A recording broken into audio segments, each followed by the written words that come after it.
The next tshuva that I wanted us to see together is of Diane Weiss.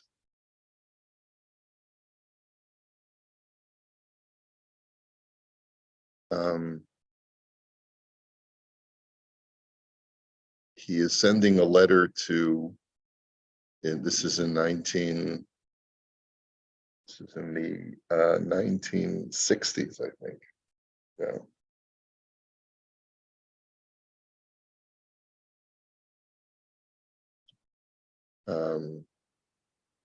He starts off with a lot of salutations and wishes of Mazel Tov. Valderech she'elato be'echad shehayadar b'kfar samuch l'Netanya ad lifnei zman. He says, your question is about a person who was living near Netanya. V'hayasham echad me'ha'askanim she'orer et dat ha'kahal lahakim beis ha'knesses b'makom.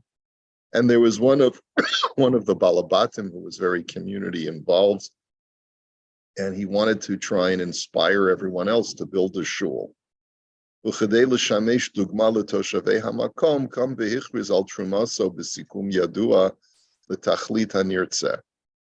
then what he did is that in order to inspire others to give, he got up and he made a public announcement that I'm giving 10,000 lira, let's say whatever it was that he was pledging. The Meshech Hazman Shadar Sham Shilem Kama Tashlumim Al Chov HaTruma. And while he was there, he actually started paying off his pledge in payments. Okay, so he started that way.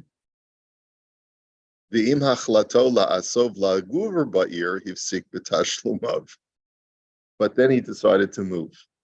And once he decided to move, he stopped making the installment payments. And that's really the shaila. The shaila is, if I make a pledge to participate in a community project, but then I make aliyah or I decide to move to another neighborhood, do I have a right to stop paying off my pledge? V'nishar chayiv sach shel 200 lirot, and he still ended up owing 200 liras. Ka'et rotzeh l'salek sikum hanishar l'man hakamat beit hakneset be'ir b'makom tfilato. And now what he's arguing is he says, I want to pay off the 200 lira, but I want to pay it to my shul in my new place because they also need a new shul. Okay, wants to share the wealth. The Tanotav Hein, and his argument is as follows: Echad abeis hakneses b'kfar nivne kfar, ve'im yisalek l'sham et hachov hanishar lo yishamesh sikum ze lematara. He says, first of all, his argument number one is we've already built the shul in the old Netanya. We were successful in our campaign. And if I was to pay the remaining 200 liras, it won't serve the objective that I had originally planned for it, which was to raise money to build the shul. Now it's already just to, let's say, complete certain things or to pay off certain things. He says, "She'aleit kavein bizman she'ichriz al trumaso, elo lematarot acherot shel beis hakneses." He says it's just going to go for other needs of the shul. Maybe, for maintenance. The kan yishlo hizdamnut shetrumato yeh kodesh behetem liritzono. Now that I'm moving to a new neighborhood and they also need to build a shul, my pledge, the remainder of my pledge will go towards the building of a new shul, which is really what I had argued, what I had pledged for all the time. So there seems to be legitimacy to that argument. Right? There's logic to it, at least. I had pledged, let's say maybe it's 1,000 liras I had pledged. And I paid off 800 of it. And I still owe 200, but by the time this moment has rolled around, the shul's already been built. Thank God, other people stepped forward. Let me use my other 200 to start building a shul in my new neighborhood. And bet, ein dato nochem rashi beit hakneset shel hakfar. And second of all, listen to this argument. He says, I don't like the board members of the shul in Netanya. He says, and that's actually one of the reasons why I'm leaving the community. He says, I'm not happy with the direction they've taken the shul. It's gone too far to the right, or it's gone too far to the left. It's this, it's that. Doesn't serve my needs anymore. Im hayi yodea merosh hitpatchut ha'inyanim sham, lo haya moser gam et hasikumim harishonim liyadeim. And if I would have known that this was the direction you were going to take the shul, I never would have made the pledge in the first place. And I never would have given the payments that I've already given. And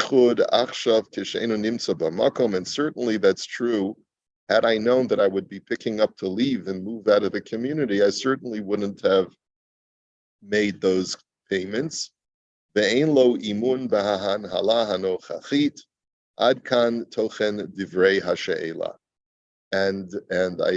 I don't have any confidence anymore with the current management, the current board of the shul, and therefore I don't want to pay anymore.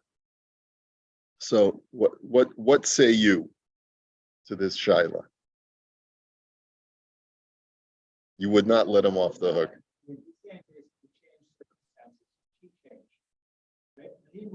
Well, how do you know that he changed? Well, his argument is, I'm moving because you guys turned the shul into something that I never imagined you would turn it into.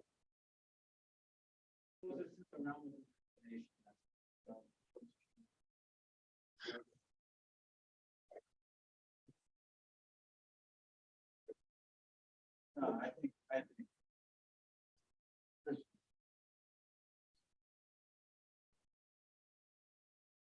you paid it earlier, it wouldn't have been built so fast.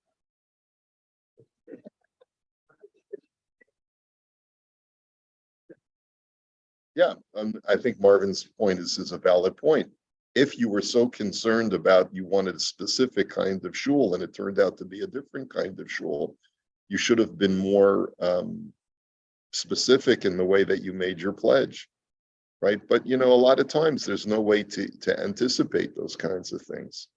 You thought that the people that you were with were a certain kind of people, and then they turned out to be a different kind of people.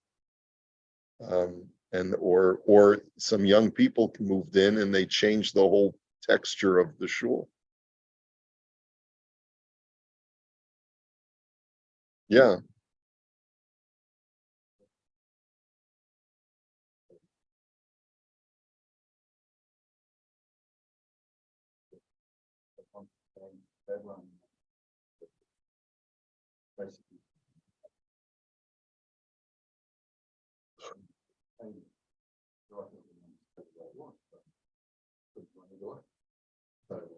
If you're offering to give money to the children and something like that happens, pretty upset that money back to that.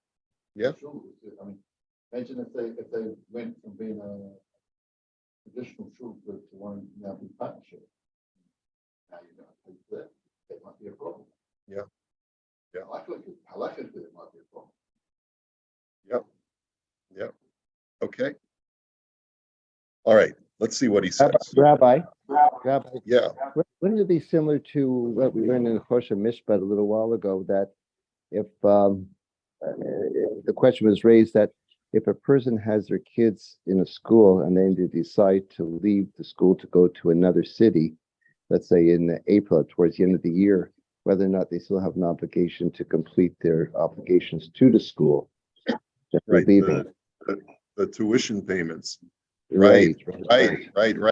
I think over there was another consideration though, Shmuel, and that was that every parent who books their child for the school year is to the exclusion of another child who was on the waiting list to get into that class. So if a person leaves in the middle of the school year, how is the school meant to recoup that loss? Whereas in a synagogue where there's constantly people moving in and moving out, I think it would be a little bit easier to hear this guy's claim is that, I want to help my new shul. I want to build a new shul where I'm moving to. And also this is not what I had expected it to be, this shul. Okay. All right, but I don't even remember what we had paskined. Do you remember what we had paskined in the case of the school, Shmuel? I believe it was that he's still obligated to the old school. Yeah, okay. I'm impressed that you remember so far back. Me too.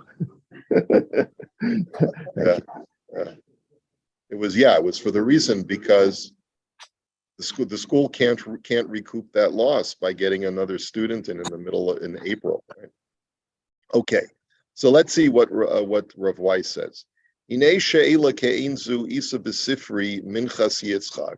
So in another place, I've addressed this kind of shaila, ba'arichus in length. Ayin sham.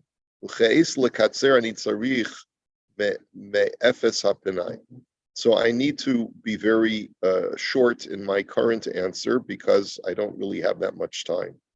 V'hinei kvod Torah sodan bazeh b'tzdadei hetera mitarte time. So when you presented me the shaila, you wanted to argue for two reasons why it would be okay for this guy to not pay the balance of his pledge. Echad mi'ikara dedina b'med de'isa b'shasu poskim b'shinoi mi-mitzvah l'mitzvah ad delo asi liyad gabai. So first of all, there's this principle that under certain conditions, you're allowed to change from one mitzvah to another so long that it hasn't reached the hands of the gabai tzedakah. Ubeiz midin adaita dahachi lo nadar yikolhan ta'amim hamivuarim bahasheila. He says, and the second argument you wanted to make is that when the guy made his pledge, it wasn't on the assumption that what was going to happen would happen. In other words, he never had he known that he was going to need to move because they had so drastically changed the nature of the shul from what he had originally thought, he never would have pledged in the first place, which is a valid argument. It's when you make a neder, you get a hataras neder, and basically saying that there's the argument being, had I known that I would be in the position that I am right now, I never would have made the neder in the first place. Aval shnehem einam maspikim kol echad ve'achad bifnei atzmo. But he says neither reason by itself suffices.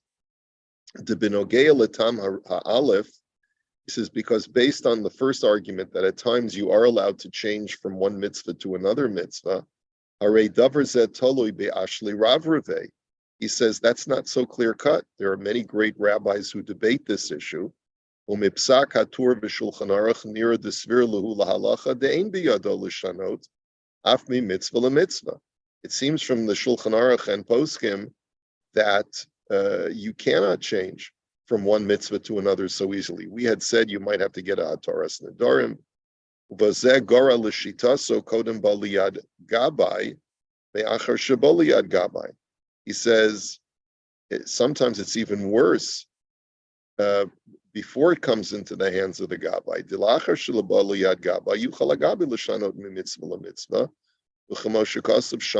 He says sometimes the gabai tzedakah can use his discretion to change from one mitzvah to another when, let's say, the original mitzvah no longer needs the same level of funds. Masha'en ken kodem shabaliyad gabai l'shitas hashulchan aruch v'zeh kaharam me'avira b'tos v'sham. He says, and he says, but before it comes into the hands of the gabai, there are opinions that say that no one has the right to change the money from one tzedakah cause to another. And he quotes a number of different poskim. He says, the dafka lilvos mutar velo l'shanot, that sometimes you're allowed to borrow the money from tzedakah that was given for tzedakah for another cause, but you have to pay it back. He says, but he says, but if a person said, I'm going to give to Ploni X, this poor man X, okay, but he says, according to many poskim, once you've committed yourself to give to Ploni X, you cannot change the money and give it to Ploni Y instead, because it's as if once you make a pledge, it's as if you've already given the money over. And therefore, the Zacha Osa Ani Bazen, it really is rightfully belonging to that particular Ani. Imkein hachanami yesh lomer dezachu b'nei ha'ir habonim ha'beis ha'knesses v'yef shalashanos ad kan tochen devarav. It says, and therefore, if you made a pledge to a particular beis ha'knesses in a particular city, you have to follow through on that pledge, and you can't change it to another shul. Imkein hu hadin b'nidon didon da'avishini mimakom lamakom. He says, and therefore it would apply here as well. After shuv kasa b'shuvas maharsham sham b'shem ha-gemara shehevi ha-beis yoshev sham v'chama poskim d'svirlei demutar l'shanos l'dvar mitzvah below bali yad gabay ayin sham mikol makom midei sveka deplug lo nafka. And even though the maharsham in a tshuva wants to argue that sometimes you could change, but it's not so pashut. And it's not just because the maharsham says in one situation you might be able to change, but there are so many other poskim who argue contrary to that. And therefore, he says, number one, I'm not convinced that a person can make that change indiscriminately from one tzedakah to another. In other words, this guy who made his pledge and still has a balance of 200 liras, it's not like he's saying he doesn't want to pay the tzedakah pledge at all. He just wants to pay it to a different tzedakah. And Rav Weiss is basically saying, I'm not convinced that you have a right to do that. Number two, v'nogea la'adaita dahachi lo nadar, nira lanias daiti de lo mahani below she'ela. He says, and second of all, the argument that the guy wants to make, that had I known that they would have changed the shul, and I never would have made the pledge, well, you can't just say, well, then I'm off the hook by yourself. You have to get a hataras nadarim. The harei af the noimar the mashabanu kvar beis hakneses habikamo the nadar laoni vehesher omeis. One of the arguments you might be able to make is if I pledge to give to ani X, and in the interim, ani X stopped being an ani. He won the lottery, or he got an inheritance, or what if he died? Okay. Asher gam zelo borer the dilma hema od balichov ala binyan. He says, but that's not so clear that you could apply that to here, because maybe when you make a pledge to a building fund, you become a debtor on a loan on a particular building. Okay, you're on the hook for that particular building. Chahigavna isa b'tshuva divrei malkiel. The Isha Shehinicha Shnei Meos rubles Bereshus Baila, the Karen Kayemet Levinyan Talmud Torah. So there is actually a tshuva like that in the Sefer Divrei Malkiel. It was a woman who left over 200 rubles. I guess she passed away and she had 200 rubles in her estate. She left it for her husband and gave him specific instructions that he should use it for a yeshiva katana, like for a Talmud Torah.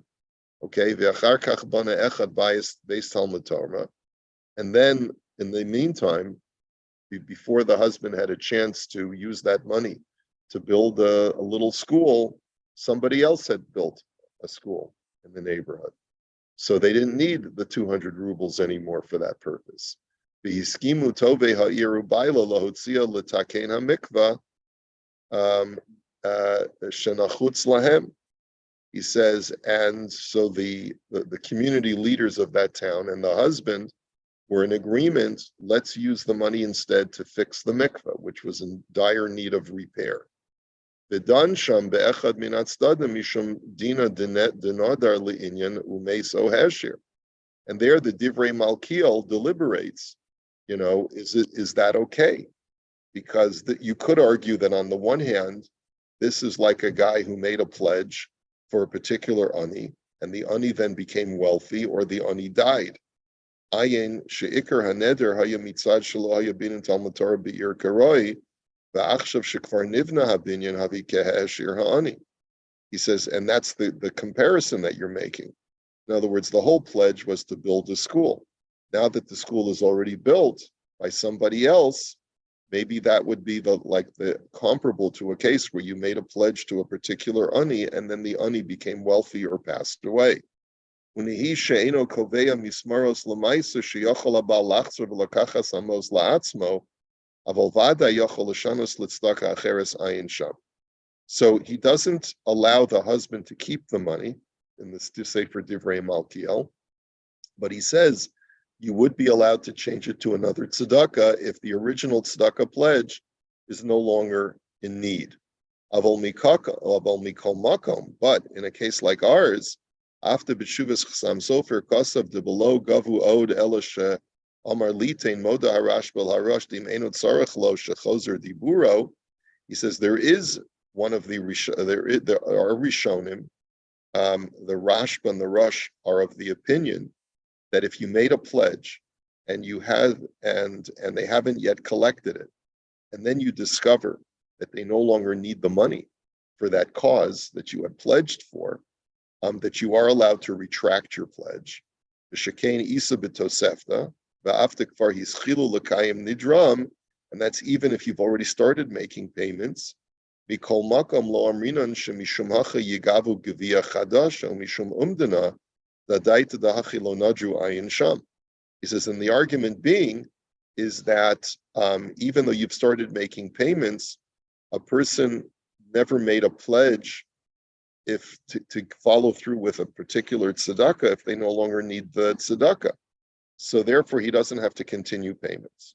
But aval im kol zeh kasav sham demihiyos tov yatiru nidram lachush ladaso or zarua de kasav de efshel farish lo laani mihu ihu nami lo amar. He says the or zarua, however, is of the opinion that you need to get a hataras nadarim before you can stop making good on before you can stop making payments on your pledge, because one way of explaining the original sources for this halacha is Elakishu ani ve'in tzarech v'lo kesheheshir ayin sham. He says lo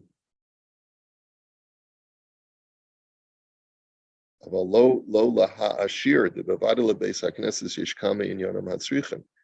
I think what he's saying is that it's not exactly comparable, because in a situation where you have to wait for the ani to say that he doesn't need the money, right? But a shul still needs the money even when the shul has already been completely built, because there's still expenses that the shul has that they may have been relying upon even after the building of the shul. There could be in a mortgage, there could be ongoing expenses, maintenance and things like that. Va'ayin od b'tshuvas beis shlomo dehevi mitshuvas hamabit delo amrinan umdana levatel hamatana rak kishahaya davar hamavatel b'shas hamatana lo shahanosein lo yada bo ayin sham. He says, and furthermore, we have another tshuva that says you can only rescind a pledge when there was a specific stipulation made at the time of the pledge, but not if something unanticipated occurred. The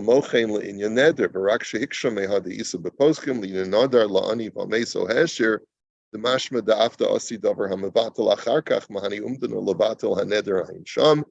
He says, even though we have this case of the ani who died or became wealthy, which was unanticipated, where we say that you could rescind the pledge, but he says, nonetheless, if you didn't make a specific stipulation that if they don't need the money anymore for the shul, I'm not going to give, it's not going to work.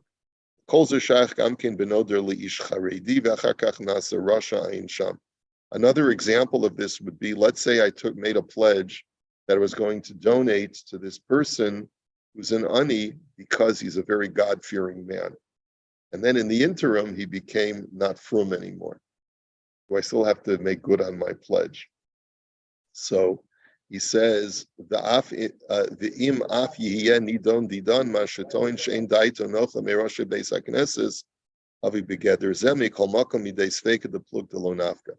And even though you could argue that, when I made my pledge, it was to a certain kind of shul which would be led by people that I align myself with, and now these people are totally, completely different Either they're too far to the left or they're too far to the right, whatever it is.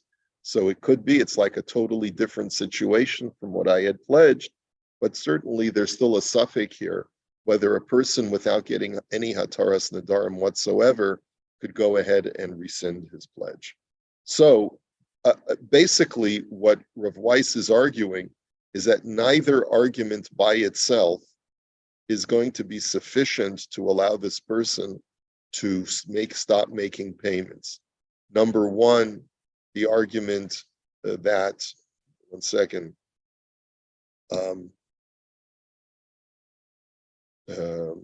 that you can't willy-nilly change from one mitzvah to another. And number two, if there was no specific condition placed in the pledge, you don't have a right to rescind the pledge based on how the fact that the situation on the ground now is not the same as it was when you made the pledge.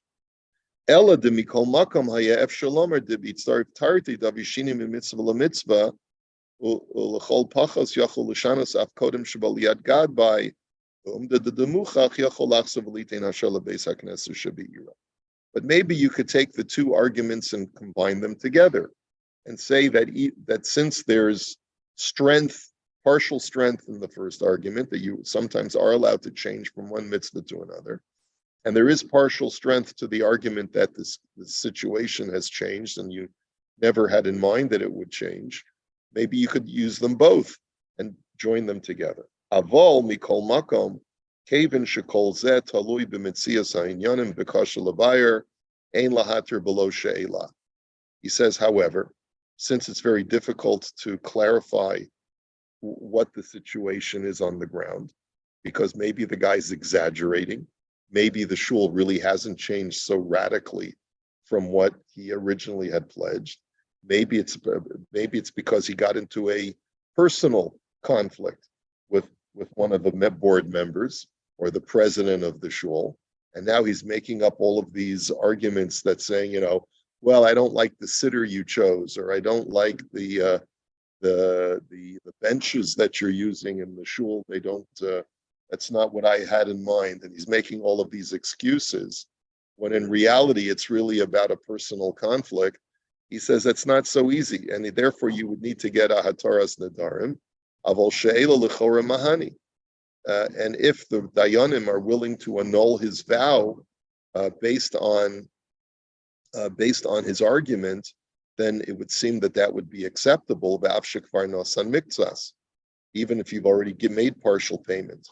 Mikol makom hareisa b'tshuva miyuchasos shehevi abeis Yosef b'shuvas chazam sofer sham dafilu bak tzasli ad gava yachol lishal al hashar ayin sham ve'ein bazem mishum de'ein lahater neder l'dvar mitzvah muvur b'shulchan aruch poskim. He says, what about what we learned before, that you're not allowed to do a hataras nadarim when a person made a public pledge to do a mitzvah? We learned that inside this week. He says that would not apply here. Kevin the divrei hakol l'tzarach atzmo ela l'dvar mitzvah kayotze bazeh ba'ayin b'sifri sham of yosef diish kol gamkin umdan of datai tadach kilonada. I don't understand the first thing that he said, or kevin de l'divrei hakol l'tzarach atzmo. I'm not sure what that means. But he says, but the second argument is because there is a clear circumstantial argument that you can make that based on the current circumstances, he never would have made the neder in the first place. And that perhaps even when it comes to pledging to do a mitzvah, you would be allowed to annul that neder. We'll finish this last piece in Mirza Hashem tomorrow. We'll hold it here for today. So basically, he's equivocating whether you can rescind the neder, but we'll get the bottom line, God willing, tomorrow.